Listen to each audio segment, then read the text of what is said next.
खुलुमबाय गोजोन फुंबिलि बयनिसिमबो गिबियावनो दैमारि बड' निउस चेनेलनिफ्राय नोंथांमोनखौ बरायनानै लाग्रोनाय जाबाय।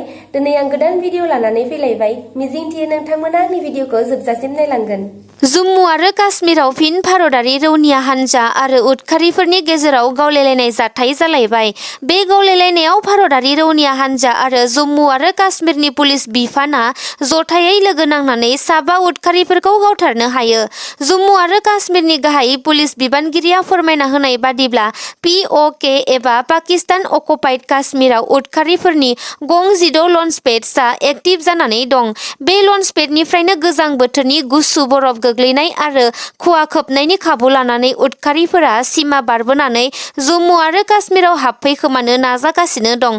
थिग बेबादिनो सा काश्मीरनि कुपवारा जिल्लानि मासल सेक्टराव LOCनि साखाथियाव साबा उदखारिफोरा सिरियै हाबफैखोमादोंमोन। बे खोथाखौ जम्मु आरो काश्मीरनि पुलिस बिफानजों लोगोसे भारतारि रौनिया हानजाया मोनसे स्रोद खौरांनि बिथायाव उदखारि थानाय ओनसोलखौ बेंखनना लायो आरो उदखारिफोरा गावसोरनि फारसे पुलिस आरो रैखाथि हानजाखौ फैनाय नुहुरनानै गुलि गावहरो, नाथाय पुलिस आरो रैखाथि हानजानि गुलियाव साबा उदखारिफोरा जायगायावनो जिउ गोमादों। जिउ गोमानाय उदखारिफोरनिफ्राय गोबां बिबांनि हाथियारफोरबो मोननो हादों होननानै फोरमायदों। बिनि अनगायैबो फिन मैया पाकिस्तान हादरा सिजफायारनि नेमखौ सिफायनानै जम्मु आरो काश्मीरनि आर्निया सेक्टराव गुलि गावग्लुंहरो। बे गुलि गावहरनाय जाथायाव भारतारि रौनिया हानजानि रावबो जोखोम जायाखै, नाथाय बे ओनसोलावनो थांनाय 8 साननि सिगां सानै भारतारि रौनियानियाव गुलि नांदोंमोन। धेमाजि जिल्ला जनाई बिधान सभा समस्तिनि उजुनि गेजेर सिसिंटङानि सहबारियाव गंसे गोजाम औवाजों बानायनाय दालांआ बायनानै गाहायाव गोग्लैना जोखोम जादों गोबां फरायसाफोरा। बे जाथायाव सा 20 फरायसाफोरा जोखोम जानायजों लोगोसे साबा फरायसाफोरा गोब्राब जोखोम जादों। गोब्राबथार जोखोम जानाय साबा फरायसाफोरखौ गोख्रैयैनो सिलापथार आदर्श देहा फाहामसालिसिम दैथायहरनानै फाहामथाय होनाय जायो आरो गुबुन फरायसाफोरखौबो धेमाजि आसाम देहा फाहामसालियाव दैथायहरना फाहामथाय होनाय जादों। बे जाथाया फुंबिलि समाव फरायसालियाव थांबाय थानाय समावनो जादों होननानै मिन्थिनो हादों। दा बे जाथायनि सायाव ओनसोलनि रायजो राजाफोरा ओनसोलनि MLA भुबन पेगुखौ सिगांनिफ्रायनो खावलायखादोंमोनब्लाबो दालां लुफुंना होयैनि थाखाय रागा जोंनायखौ फोरमायदों। जाय लाइमोन नोंथांमोना सोरखारि साख्रि मावनो थाखाय थाग थियारि जानानै दंखायो, बेबाराव नोंथांमोना खाबु दं।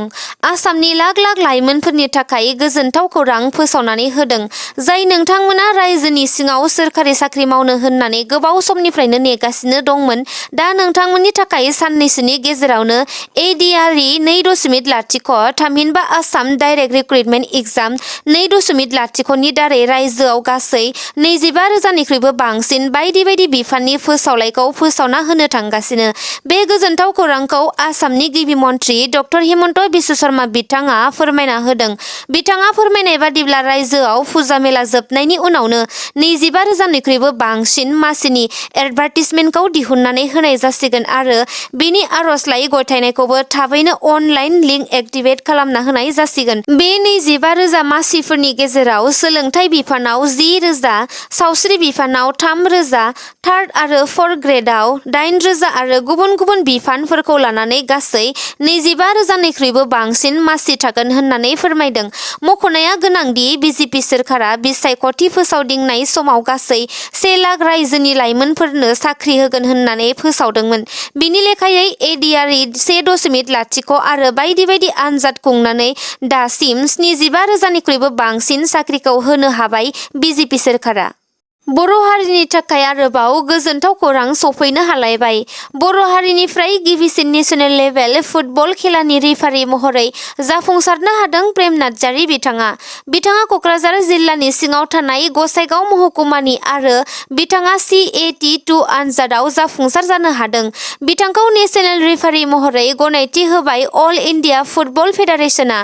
मख'नो गोनांदि प्रेम नार्जारी बिथाङा आसामनि गेजेरावनो बर' हारिनिफ्राय सासेल' रेफारि महरै सायख'जानो हाबाय।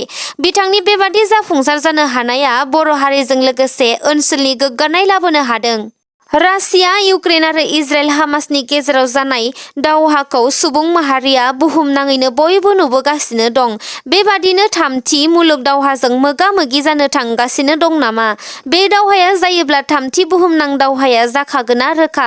मानोना बे दावहायाव फारसेथिं दं जथाय हादोर आमेरिका आरो गुबुन फारसेथिं दं इरान हादोर, जायजों रासिया आरो चीन हादोरा आबुङै हेफाजाब दंलायखायो। मैया आमेरिका हादोरा सिरिया हादोराव थानाय इरान हादोरनि मिलिटारि बेसखौ एयार स्ट्राइक खालामनानै सिलिंखार खालामो। बे एयार स्ट्राइक खालामनायाव साबेसे इराननि सान्थ्रिफोरा जिउ खहा जादों रोखा मोनथिनो मोनाखै, नाथाय एयार स्ट्राइकआव सा 86 जन इराननि सान्थ्रिफोरा जोखोम जादों होननानै मिन्थिनो हादों। मख'नो गोनांदि आमेरिकाया बे एयार स्ट्राइक खालामनायखौ इराननि सिगां मावबोनाय खामानिफोरनि फिनजाथाय होननानै बुंदों। मानोना थांनाय 17 अक्ट'बरनि सिगां इरान हादोरनि IRGC रौनिया हानजाया इराक हादोराव थानाय आमेरिकानि गं 12 मिलिटारि बेस आरो सिरियायाव थानाय आमेरिकानि गं 4 मिलिटारि बेसजों लोगोसे US एम्बेसियाव ड्रन आरो मिसाइलजों गाग्लोबदोंमोन। बे जाथायाव रावनिबो जिउ खहा जायाखैमोनब्लाबो सा 8 आमेरिकानि मिलिटारिफोरा जोखोम जादोंमोन, जायनि फिनजाथाय महरै मैया आमेरिकाया सिरियायाव थानाय इराननि मिलिटारि बेसआव एयार स्ट्राइक खालामो। इरान हादोरा बेनि सायाव जेबो फिनजाथाय होनायखौ नुनो मोनाखै, नाथाय इरानआ आमेरिका हादोरजों दावहा नाङाब्लाबो इजराइल हादोरखौ उदखारि हामासजों लोगो जानानै दावहायाव फेजेननो थाखाय थाग-थियारि जाबाय होननानै मिन्थिनो हादों। मानोना इजराइल आरो हामासनि दावहायाव आमेरिका हादोरा इजराइल हादोरखौ आबुङै हेफाजाब खालामदों। बेखायनो इजराइलआ जेननाय माने आमेरिकाया जेननाय। बे थांखिजों इराननि IRGC रौनियाया दावहायाव हामासखौ आबुङै हेफाजाब खालामसिगोन। मख'नो गोनांदि मैयाबो इजराइल हादोरनि रौनिया हानजाया गाजायाव टेंकजों हाबनानै हामासनि गोबां थाग्रा जायगाजों लोगोसे गला-बारुद दोननाय जायगाखौबो गावफ्रुहैदों होननानै फोरमायदों। रायजो सोरखारजों लोगोसे बिटिआर सोरखारा खोथा होनाय बायदियै आथिखालाव खामानि मावनायखौ सानफा-एफा नुनो मोनगासिनो। आसामनि गिबि मन्थ्रि ड हेमन्त बिश्व शर्मानि अनसायनायाव थांनाय साननैसो सिगांसो गोदानै 7 लाख आइजोफोरनो अरुणोदय बिथांखिनि फोरमानलाइ रानना होनाय खामानिखौ जागायदोंमोन आरो राननानै होनायखौबो नुनो मोनदोंमोन। थिग बेबादिनो मैयाबो बिटिआर हालामनि उदालगुरि जिल्लानि सिङाव थानाय कालिंदुवार बियाबनि पुरुन्दिया VCDC मावखुलियाव अरुणोदय बिथांखिनि फोरमानलाइखौ राननानै होदों। बे राननानै होनायखौ आइजोफोरा जोबोर गोजोननाय मोननाय फोरमायदों। लोगोसे मोनथिनो मोननाय बादिब्ला मैया पुरुन्दिया VCDCनि मावख'आव सा 419 आइजोफोरनो बे अरुणोदय फोरमानलाइखौ राननानै होनाय जादों। सासे बर' सुबुङा गोमानानै दं। चिरां जिल्लानि सिङाव थानाय गुरुबासा काहिरबारि गामिनि थागिबि रहन मोसाहारिया थांनाय 1 अक्ट'बर खालारनिफ्रायनो गुवाहाटीआव खामानि मावनो ओंखारलांनाय समनिफ्रायनो गोमानानै दं। थामहिनबा नखरनि सुबुंफोरजों जेबो खौरां गैलिया। नखरनि सोद्रोमाफोरा फोरमायनाय बादिब्ला रहन मोसाहारिया गुबुन हिनजाव लानानै गुवाहाटीआव दं होननानै अजद होदों। मख'नो गोनांदि रहन मोसाहारिया बिसि रानि मोसाहारिजों लोगोसे साथाम गथ'फोरबो दंखायो। बेनिखायनो रानि मोसाहारिया बिथांखौ न'सिम फैफिननो थाखाय खावलायहरदों आरो सोरबाफोर बिथांखौ बहाबाफोर नुसनबायोब्ला स्क्रिनाव होनाय नम्बराव खौरां हरनो थाखाय खावलायहरदों। दुखुनांथावना बाथ्रा दि सासे गोरलै गथ'आ बिमानि गोरबोआव थानांगौआ खावनानैसो लांजादों। बे जाथाया जादों उदालगुरि जिल्लानि सिङाव थानाय अरां होननाय मोनसे जायगायाव।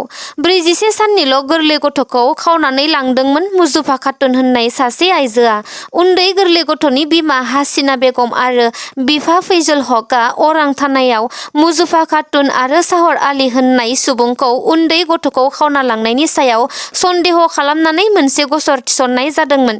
बिनि लेखायैनो अरां थानानि अ.सि. सारद चन्द्र कलिता बिथांनि दैदेननाय पुलिस हानजाया 36 घन्टानि गेजेरावनो गोमानाय उन्दै गथ'खौ नागिरनानै दिहुननो हायो आरो गथ'खौ खावनानै लांग्रा मुजुफा खातुनखौबो पुलिस बिफाना हमनो हायो। पुलिस बिफाननि नारसिननानै सोंनायाव मुजुफा खातुनआ बुंथियो दि गथ' गोरलैखौ साहर आलीयासो खावनानै लांना मुन्ना मुंनि सासे सुबुंनो हैदोंमोन आरो मुन्ना होननाय सुबुङा बे गथ' गोरलैखौ गावनि न'आव दोननानै थांदों। नाथाय बे गथ' गोरलैखौ खावग्रा गुबै दायनिगिरि साहर आलीखौ पुलिस बिफाना हमनो हाथ'वाखै।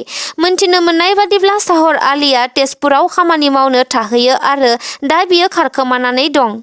नोंथांमोना आंनि भिडिअखौ नायनानै मोजां मोनदोंब्ला अन्नानै लाइक, शेयार, कमेन्ट आरो साबस्क्राइब खालामनानै होदो। एसेनोसै, गोजोन्थों।